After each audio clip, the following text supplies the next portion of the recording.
अम्बेडकर के द्वारा दिए गए संविधान की भी अवमानना करने का काम कर रहे हैं, क्योंकि ये जो भी कार्य हो रहे हैं संवैधानिक दायरे में रहकर के, संवैधानिक पक्षों को लेकर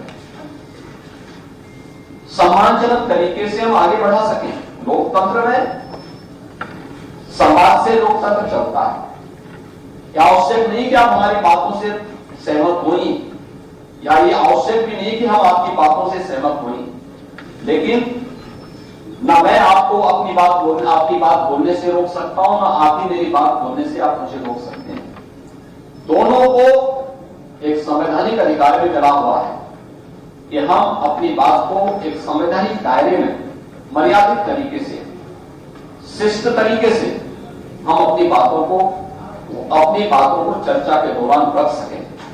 लेकिन हम लोग इस प्रकार का आचरण एक संवैधानिक पद पर बैठे हुए महानुभावों के प्रति व्यक्त करें, मुझे लगता है कहीं भी ये संवैधानिक भी नहीं है और लोकतांत्रिक भी नहीं है। तो सबसे पहले समाजवादी पार्टी जो मुख्य विपक्षी पार्टी है, दोनों सदनों में उसका जो आचरण था वह किसी भी स्थिति में लोकतांत्रिक भी नहीं था और संवैधानिक भी नहीं था।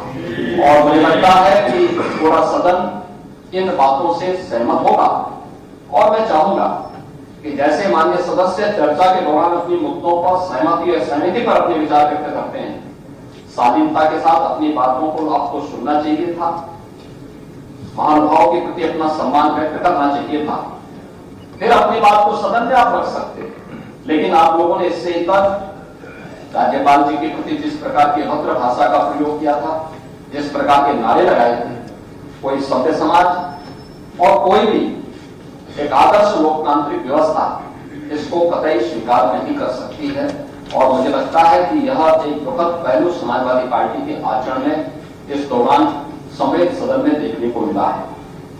महोदय, सदन में बहुत सारी चीजें महामहिम राज्यपाल जी ने अपने अभिभाषण में कही थी और जिसमें मैं दोनों सदनों के भाषण को, खासतौर पर विपक्षी दलों के माननीय सदस्यों के भाषण को सुनता है। इसमें महामहिम राज्यपाल जी ने इस सदी के दो महत्वपूर्ण घटनाक्रमों का उल्लेख करते थे। इस सदी का जो सबसे बड़ा उत्सव प्रयागराज में आयोजित हो रहा है, महाकुंभ के आयोजन के बारे में चर्चा है। महाकुंभ का आयोजन हम सबके लिए गौरव की बात है। और आज जब मैं सदन में बोल रहा हूं, अब तक लगभग 64 करोड़ श्रद्धालु प्रयागराज आस्था के इस महास्नान में भागीदार बनकर आदरणीय प्रधानमंत्री जी के एक भारत श्रेष्ठ भारत के विजन को एक नई गति दे चुके हैं।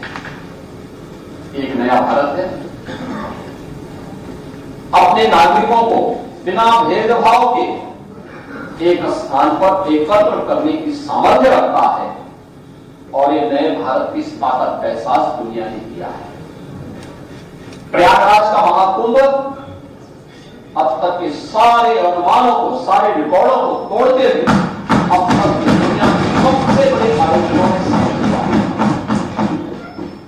जब दुनिया उत्तर प्रदेश पर गौरव की अनुभूति कर रही है, प्रयागराज पर गौरव की अनुभूति कर रही है, तब विपक्ष के हमारे सभी मान्य सदस्य इस पर गौरव की अनुभूति करने की बजाय छिपा किसी